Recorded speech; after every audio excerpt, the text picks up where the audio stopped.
Bonjour tout le monde, Catherine Lavoie, qui sont coach performance, firme de coaching d'affaires. J'ai le plaisir aujourd'hui de recevoir Isabelle Brosseau, qui a été mon ancienne collègue, mais maintenant qui a un super rôle. Donc, je ne sais pas si j'ai le droit de le dire, elle est chez Sidley.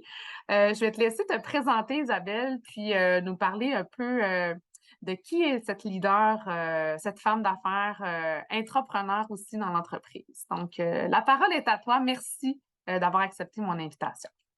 Ben, salut Catherine, salut tout le monde. Je te renvoie le remerciement. Merci beaucoup de m'avoir invitée. Ça m'a beaucoup touchée. Et ben, c'est ça, comme tu l'as dit, on s'est rencontrés dans une autre vie, pas si lointaine. Mais sinon, oui, Isabelle Brosseau, nouvellement vice-présidente de création dans l'agence Sidley pour le bureau de Montréal. Donc voilà. Merveilleux. Qu'est-ce qui a fait que tu as eu l'honneur d'avoir ce poste-là? Parce que c'est pas un honneur, en fait, tu le mérites, là. Tu t'es rendu là, puis tu as eu un beau parcours. J'aimerais que tu nous parles un peu de ton parcours, qui peut être autant inspirant pour les jeunes dans le domaine marketing, mais aussi les femmes de 40 ans qui des fois se cherchent un peu puis qui se disent, OK, comment je peux faire pour accéder à des beaux postes comme ça? Ouais, ben, ce qui est intéressant, en fait, c'est que en fait, Sidley et moi, c'est une très, très, très longue histoire. Je suis à l'emploi de l'agence In and Out depuis un petit peu plus de 20 ans, ou presque 20 ans, là, c'est long. Donc, une vingtaine d'années. Je suis rentrée chez Sidley à l'époque comme stagiaire en infographie. Donc, je ne connaissais pas le milieu des agences. J'ai fait mon cours en infographie. J'ai envoyé 2 CV. J'avais pas de portfolio, fait que c'était vraiment 2 CV. Sylvie m'a appelé, ça s'appelait à l'époque Diesel Marketing. Donc, ils m'ont appelé, ils m'ont offert un stage de 3 mois, je suis venue. J'ai eu la chance à ce moment-là, mon premier patron et pratiquement mon seul patron dans ma carrière, c'était Phil Meunier, qui est un des 2 cofondateurs de la boîte. Fait que j'ai travaillé sous lui pour mon stage. J'ai tout appris pendant ces 3 mois-là. Puis, ben, c'était en 2001. Fait que, il s'est passé ce qu'on sait qui s'est passé à la fin de l'année 2001. Fait que j'ai pas eu d'offre d'emploi suite à mon stage. J'ai été faire un petit peu de pige. Puis, suite à ça, quelques mois plus tard, Sylvie m'a rappelé pour un remplacement de vacances de 3 semaines. Fait que j'ai lâché ma gig à la pige, comme on dit en bon québécois, et puis je suis sautée dans l'aventure pour 3 semaines. Mais tu sais, je sais pas, il y avait comme une petite voix dans moi qui me disait, vas-y, je pense que ça vaut la peine. Et effectivement, pendant ces 3 semaines de vacances, la seule infographiste de la boîte a donné sa démission. Fait que ça s'est un peu fait, Phil se revirait de bord, tu veux-tu la job? Oui, OK, cool, est à toi. Et tout a commencé officiellement à ce moment-là. Donc, on est en 2022, il y a 20 ans. Et de fil en aiguille, ce qui a été extraordinaire, en fait, dans mon histoire, c'est que il y a une partie qui est de la chance, comme dans toutes les belles histoires, parce que j'ai eu Philippe qui a comme vu quelque chose en moi dès le début, qui a lu mon langage non verbal au fil des années. Fait qu'il a toujours su quand, souvent même avant que moi je le sache, quand me faire grandir, quand il était probablement temps pour moi de passer à un autre appel, tu sais, passer à un autre défi, passer. Fait que j'ai jamais vraiment eu besoin de planifier ma carrière ou d'essayer de me dire, OK, je vais faire ça pendant une couple d'années, après, je vais faire ça. J'avais toujours une nouvelle opportunité qui finissait par se présenter à moi. Puis, je faisais confiance en la vie, mais aussi en cette entreprise-là et en Phil. Fait que je sautais dans cette nouvelle opportunité-là. Fait qu'au final, j'ai fait de l'infographie. J'ai été quelques années au service conseil. J'ai touché au com interne. J'ai été directrice de la marque. Ouais, ouais. Puis après ça, ben là, c'est vraiment en 2015 que le plan qui a fini par se mettre à jour en date d'aujourd'hui, en 2022, a commencé à prendre forme. Je me suis rapprochée des équipes de création tranquillement, pas vite. Puis j'ai commencé à faire un petit peu plus de gestion. Et jusqu'à il y a quelques mois à peine, là, un petit peu moins de 4 mois, on m'a offert le poste de vice-président de création du bureau de Montréal. Wow! Fait que c'est un beau processus dans le sens que, tu sais, souvent on se dit, hein, quand on est jeune, on veut, ben, tu tout dépendant qu'est-ce qu'on veut, mais souvent, les jeunes sortent puis disent, OK, je vais accéder à ça. Et dans ton cas, tu as été étape par étape. Il y a quelqu'un, un mentor qui t'a pris puis qui a dit, OK, Ouais. elle a un potentiel, je la pousse à une autre échelle, à une autre échelle. Donc, tu n'as pas eu à te faire un plan de développement, mais tu as été patiente aussi. Hein? Je pense que ça a été quand même un élément clé dans ton cas, là. Ben oui, absolument. J'ai été patiente, puis j'ajouterais à ça aussi que j'ai fait confiance aussi. En fait, j'avais confiance aux équipes avec qui je travaillais, j'avais confiance en mes leaders, j'avais confiance en l'entreprise aussi, parce que, tu sais, moi, je crois beaucoup, beaucoup, beaucoup à la notion de, tu sais, quand tu veux une promotion, c'est pas nécessairement ton boss qui va te donner une promotion. Souvent, quand tu vas le demander ou quand tu vas t'y en attendre, c'est l'équipe avec qui tu travailles qui va te donner une promotion. C'est tes clients qui vont te donner une promotion. Puis souvent, quand tu y penses, les gens qui ont des promotions, tu prends un petit step back, puis tu es comme, là, aujourd'hui, j'ai ma promotion, mais ça fait 6 mois, ça fait 1 an que je la fais, ce job-là, parce que justement, théoriquement, ton gestionnaire devrait être en train de te groomer pour, oups, une petite responsabilité de plus, une de plus, une de plus, turns out, on te donne une promotion, mais 80% de la job, tu as fait déjà, tu sais. Puis je trouve que c'est sain comme façon d'évoluer. C'est sain aussi pour l'équipe et les gens qui t'entourent parce que quand tu as une promotion, la mauvaise nouvelle, c'est quand les gens font comme pardon, ou on vient de la nommer à tel poste, c'est weird. Tu sais, ça, c'est parce que, tu sais, parce que théoriquement, ça devrait faire du sens. Tu sais, quand quelqu'un a une promotion, les gens autour devraient faire comme ah, ben oui, c'est tellement logique. C'est son Donc, tour. Ouais, c'est ça. exactement. Fait que, tu sais, de la patience et de la confiance aussi. Ouais. Puis d'être Ouais, bien entouré, tu as eu quand même la chance d'avoir des bons leaders autour de toi. absolument.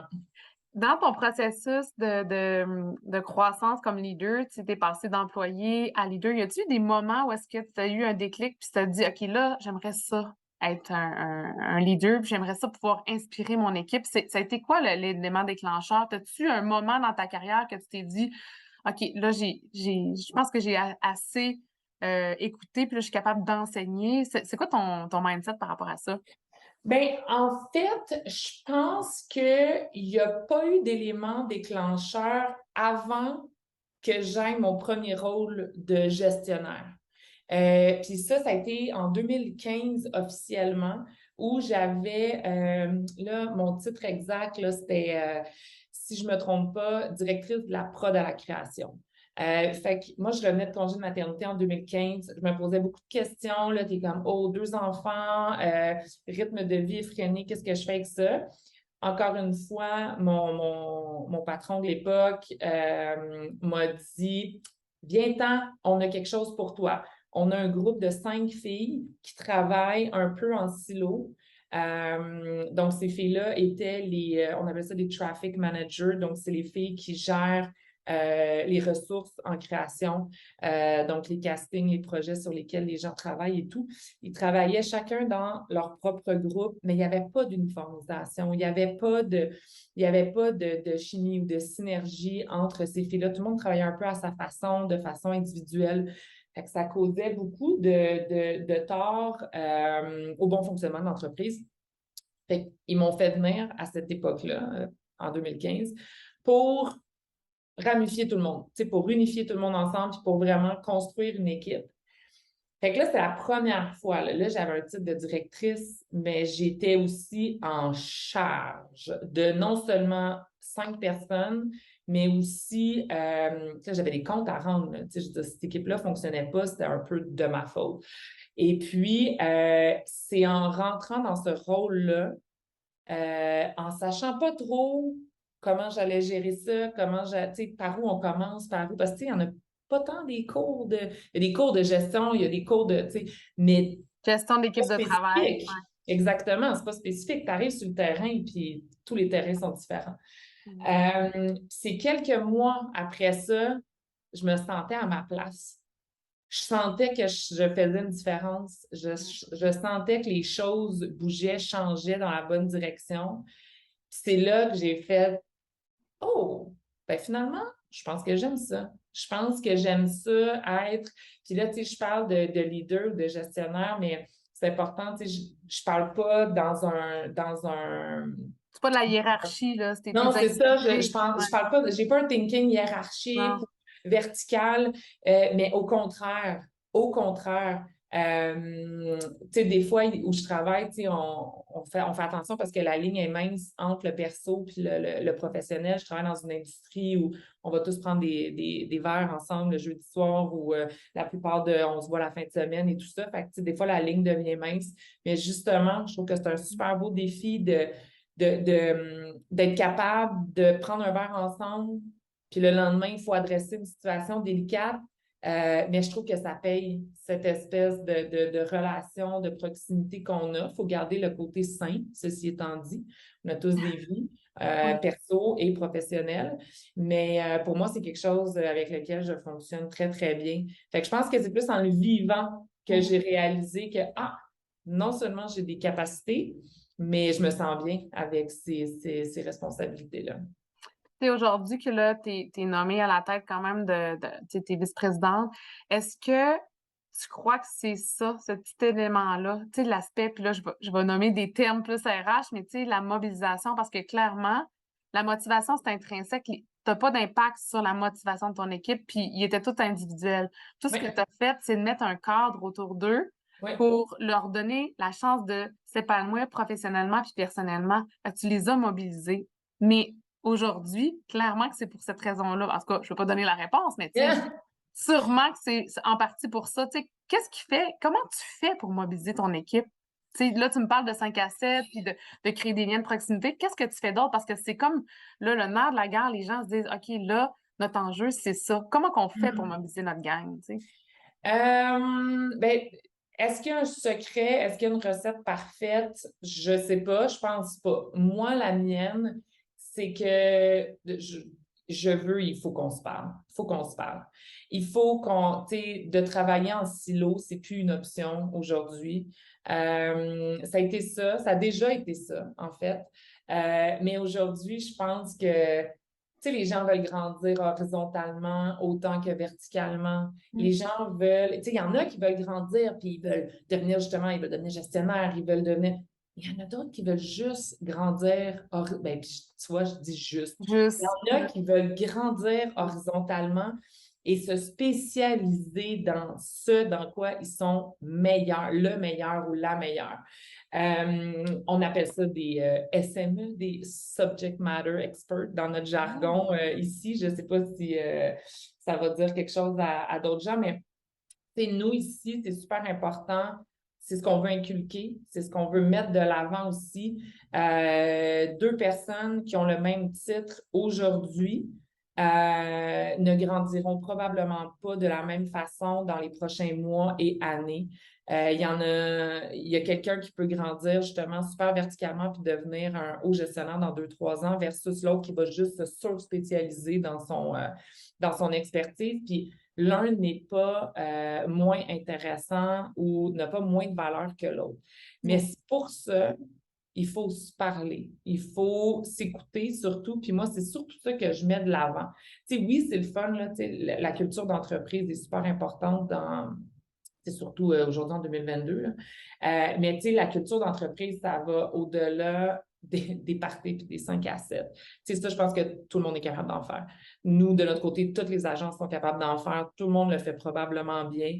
Mais tu sais, ça va au-delà de ça. Je pense que ça va dans le sens où justement la hiérarchie doit être saine. Les portes des dirigeants doivent être ouvertes constamment. Les gens doivent être accessibles. Puis on ne peut plus se permettre excusez, là, mais on se fait caler bullshit assez vite quand on n'est pas authentique.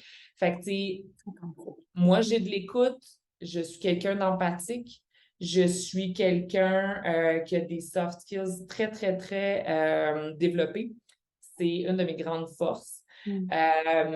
Puis, tu sais, trop longtemps, j'ai un petit peu mise sous le tapis parce que je suis une femme, puis parce que, oh my God, les gens associent souvent ça à quelque chose qui est moins fort, puis qui est moins ambitieux, puis qui est moins. Mais moi, avec les années, j'ai réalisé que c'est pas vrai. Puis aujourd'hui, je prône haut et fort que l'empathie et la business, c'est deux choses qui vont ensemble. Fait que, tu sais, je pense que tout ça, c'est c'est tous des points ou des facteurs qui font en sorte que la mobilisation des équipes est plus facile parce que les gens peuvent s'identifier plus facilement, en fait, aux leaders qu'on est. Tu sais, puis là, on parle de moi, mais j'ai la chance de travailler avec 2 directeurs de création exécutifs extraordinaires avec qui, justement, il n'y en a pas de hiérarchie. On travaille ensemble pour le bien de la création dans l'agence. Mais c'est ça. Fait que de se parler, de s'écouter, de se rassembler et puis d'être vrai, d'être transparent, de se dire les vraies affaires. Des fois, c'est pas le fun, mais c'est ça qui fait avancer les choses. Donc, voilà. Tout à fait. Ben, merci. En tout cas, c'est super. Puis, tu sais, ça me parle, c'est sûr, comme femme dans le domaine de l'entrepreneuriat, puis qui était gestionnaire comme toi pour plusieurs années, on le voit que c'est souvent ça, hein, on prend des petits cours d'intelligence émotionnelle, la gestion des émotions, tout ça, mais c'est ce qui fait qu'on a une certaine drive, mais c'est aussi ce qui fait que nos équipes, tu sais, on les écoute, on pleure pas avec eux. Tu sais, moi, je pense que c'est Non. d'avoir de l'empathie, c'est pas de pleurer avec eux, mais c'est de les comprendre, puis c'est d'être à leur écoute, à leurs besoins, puis c'est ça qui vont te supporter dans les moments plus difficiles. Fait que, Absolument. je suis d'accord avec toi. Puis, alors merci de ce partage-là. Je pense que c'est super inspirant pour la femme d'aujourd'hui.